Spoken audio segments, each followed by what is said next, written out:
And here's the very imperfect opening for the second part of this last episode. I'm gonna refrain from all sorts of chit chat and let's get right into it. Bye, thanks for being here.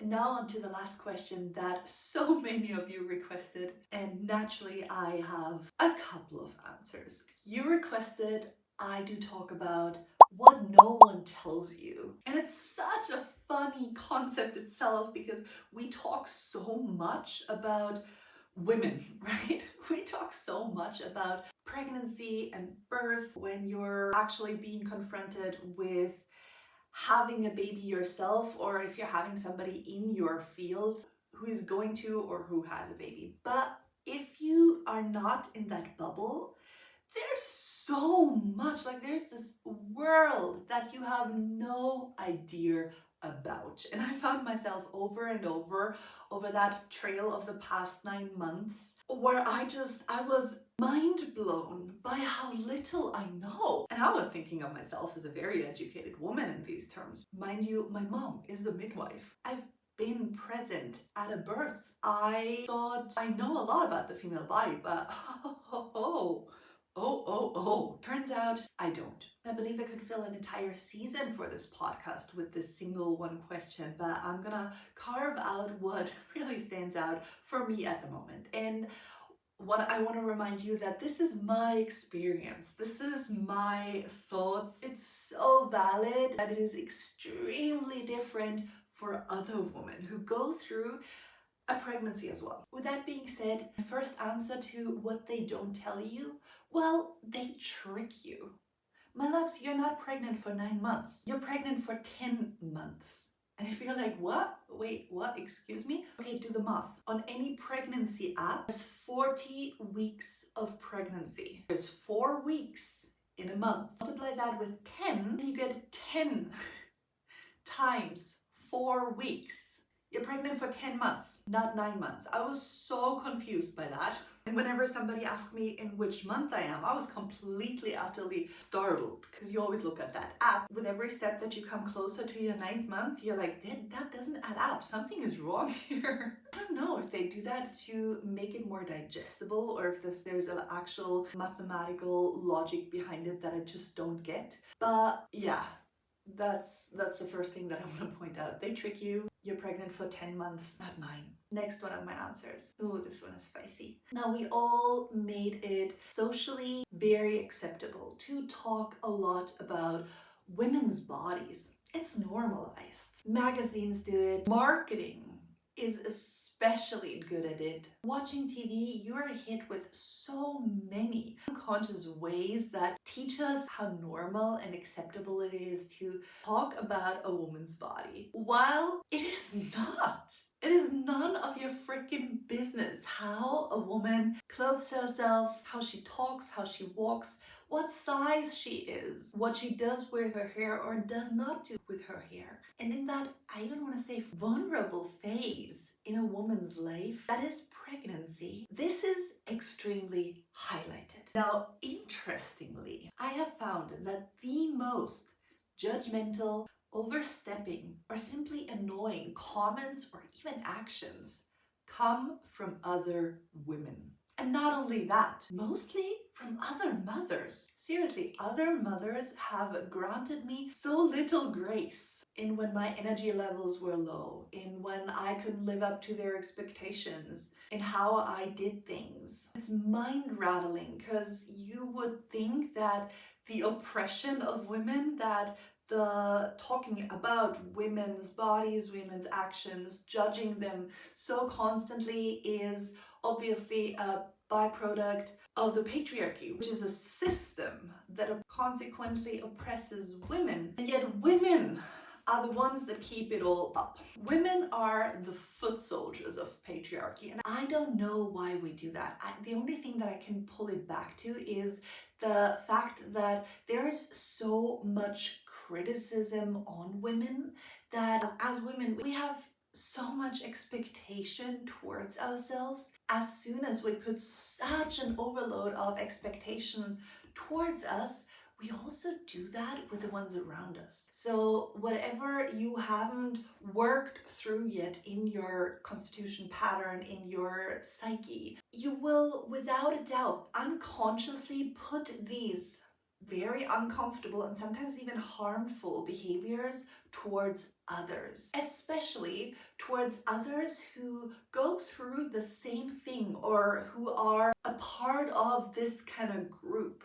Now, this is just my theory, yeah? But I think because we overload ourselves with such harsh expectations, we then project those onto others, and others, in this case me, very often suffer from that. Because those expectations are unchecked, because it doesn't mean that they apply onto the other person. And I've been quite stunned and even a little frustrated at times because of that. I also don't have an answer. I have no idea how we fix this issue, but I do want to bring awareness to the fact that other mothers are fucking judgy without even meaning it. So if you're listening to this and you are pregnant as well, or you might have a baby in the future, maybe keeping that in mind can help you to not be startled once you might get into the same situation. Eventually, if you hear this and you can keep it in your mind and in your heart, it will give you that moment of not falling into a reaction or a trigger, but instead thinking back and be like, whoa, yeah, we talked about that at Salty Big Club. I am absolutely in charge of my own reactions. I can set boundaries. I can tell people when they're impolite. I can tell them that they should not touch my belly. I can tell them that, yes, I don't have the same energy resources that they are used to me having, and that is absolutely okay, and you're not gonna let anybody shame you for that. Once again, just that moment of noticing what's actually happening, that this person is not being kind to you right now, and that you don't have to defend yourself or give in to whatever they're expecting of you. That is such an important teeny tiny micro moment. To catch that, ooh, that will unlock your inner strength. Next one. Now, let me be clear, I didn't plan for this baby. But if you are a person who manages the life according to something and who's planning on when to fall pregnant or when to hope to fall pregnant, I want to say there's a lot of talk out there that summer pregnancies are really hard.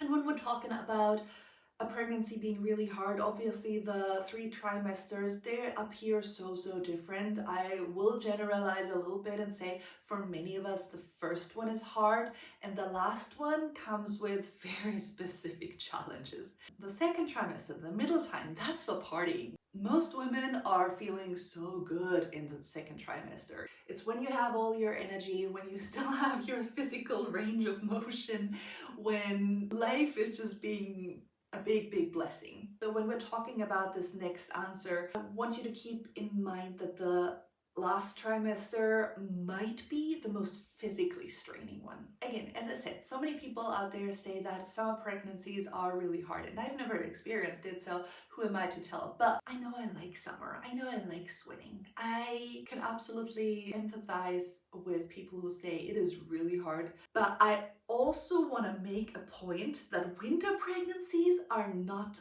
for the weak. Hear me out. Besides the fact that they're also extremely romantic because you have the holidays and just being pregnant, being super round and cute with this little belly, it's just romanticizing that romantic season so much more. But hear me out, people. It's also flu season. Everybody is getting sick. There's so many germs around you.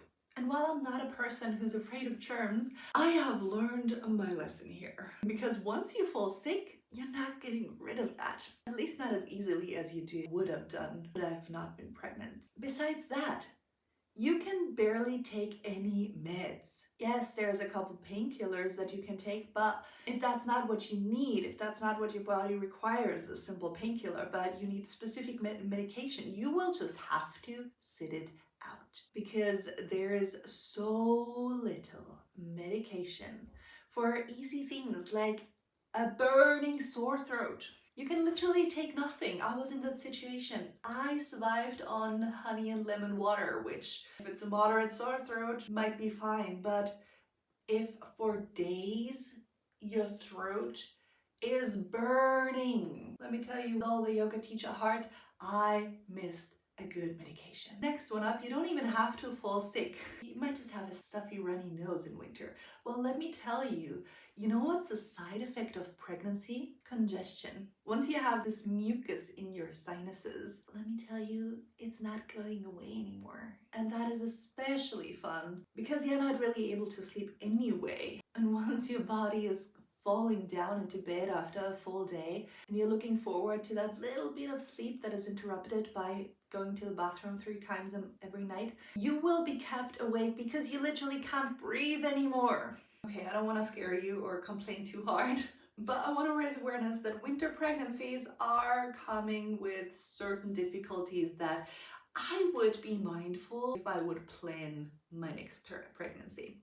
Plus, I also think pregnant women in summer dresses look so cute. Alright, what no one tells you is the physical strain that weighs on your body in the 3rd trimester and how that affects the intimacy with your partner. By the time you hit mid 3rd trimester and you're as round as me now, moving through space is extraordinarily difficult. I think I shared in a previous episode that Cree has to shove me over every morning so that I can get out of bed. I just want to put emphasis on it is really hard to do very simple acts of movement. Even though I'm still doing yoga, I'm still teaching vinyasa flows, you will simply have to deal with the fact that you will be restricted from some movement or movement patterns. Anyway, it might sound obvious, but no one told me that the physical changes and the restrictions of movement patterns will leave me feeling like a beetle on its back. And that will, of course, affect the way I can have sex. Now, once you hit that stage, I believe so many people probably refrain from having sex because it also requires a bunch of in-depth talk with your partner to be able to even get to that point of passion where deep and sweet and dark and yummy intimacy can be unlocked at all. Now, here's the groundwork. Obviously, in these situations, you want to be sure that you, first of all, did the self-work that is needed to have difficult conversations that make you uncomfortable, and that you have chosen a partner that is not only able, but willing again and again to do that with you. Without this groundwork, I believe a relationship is destined to fail once hit by trials and tribulations. Now, the trial and tribulation here is, remember that Instagram story that I posted a couple days ago of the fat seal rolling while in the background the song They See Me Rolling, They Hatin' plays? Now, if you haven't seen that, I pity you because it is hilarious. But that is exactly how I feel once I lay. Doesn't even mean on my back, even on my side. Once I lay, I relate so much to that seal. That seal is me. That very fat rolling seal, that is me. And I'm saying with the uttermost respect for the seal because it is me. I'm not saying that to body shame the seal because I love my round belly, but that is literally how I move through space once I lay. And if you empathize with that seal and put yourself in the situation of that fat seal, well, it is really hard to feel sexy. It is quite difficult to bring up that lust and that hunger and that dark and sweet and gorgeous feeling of Now, obviously, over the course of pregnancy, we are also enormously influenced by hormones. And these hormones, they come in batches and they come in, I want to say, hormone potions. So in these 3 trimesters, you have a very different hormone potion. It can very easily be that you are extremely horny, and it could be that you're losing any lust at all. And it can be that these things change in pregnancy. I certainly faced both of those courses, but I was able to relate and be okay with what is and even work with what is, because I knew what was happening, so I could react to it, right? I could take my actions accordingly, and I can focus on putting more effort into make myself feel more passionate, or in whatever way that goes now. What I want to say is the hormone changes. That is something that I was able to deal with.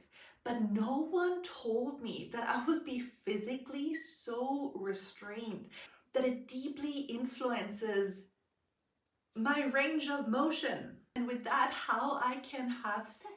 Like literally, there's some movements that I just can't do. And unlucky me, those were exactly those movements that make me calm. Why does no one prepare us for the fact that it can be physically hard, even though you might long to be intimate with your partner? It can be so physically hard to get to that point of feeling sensual, of feeling free in your body, of feeling able to explore the other body. Now, that doesn't mean you cannot have sex. That doesn't mean that you're destined to roll around in bed like that fat seal, lonely on that ice platter.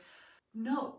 What it really took for me was, first of all, a switch of scenery to get out of my own head, and a partner that is not placing their own self-worth onto your response to their sexual endeavors. A partner that is so confident that you can talk to him about these struggles openly without caring at all that he could be hurt, or his self-worth or his ego could be scratched, because it's not about him. It's obviously not about him. But when I think back on all the partners that I had before, there's so little men that I would trust to be confident enough to stand with me in those moments and make those moments work.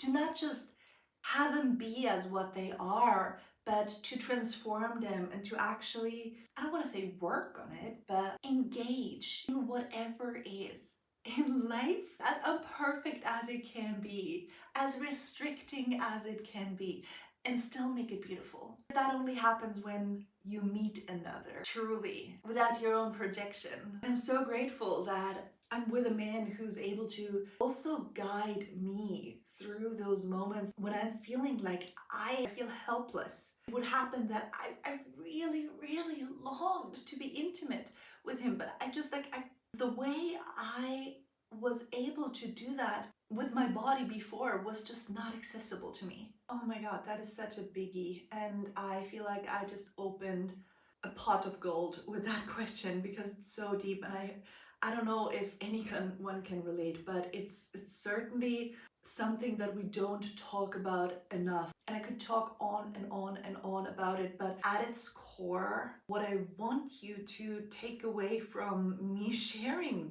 that vulnerable moment is that you better pick a partner, not only for pregnancy, not only for having a baby together, obviously that is a big life change, but to spend a life with another human who is in there with you, who wants to have these difficult conversations, who doesn't leave you alone in challenging moments, but is right there with you. A person you can trust so deeply that nothing can come between you two. And I think that's the note on which I want to end it. What no one tells you is that you better pick a partner that has so much inner strength, regardless of you, that he or she or them bring to the table, so that in those difficult moments that life will inevitably bring, you won't be left alone, but you're actually a team. You're an alliance in those moments. So mind that once you swipe left or right on your next dating app endeavor. Now, Big Love, it has been an honor to have you listen to my words, to my thoughts, to have you respond on my Instagram reels, Instagram question boxes. And truthfully, that you give me your time. I do not take that for granted. I'm so curious on what the future will bring. This podcast will be back once I am a mommy. I don't know if we're gonna have the same format, the same podcast couch or microphone, but I do know that I couldn't feel more lucky in doing this with you. So this is the now really final episode of the season 1 of the Salty Bake Club. I'm your host, Sarah Grace. And until I see you next time, thank you. I love you.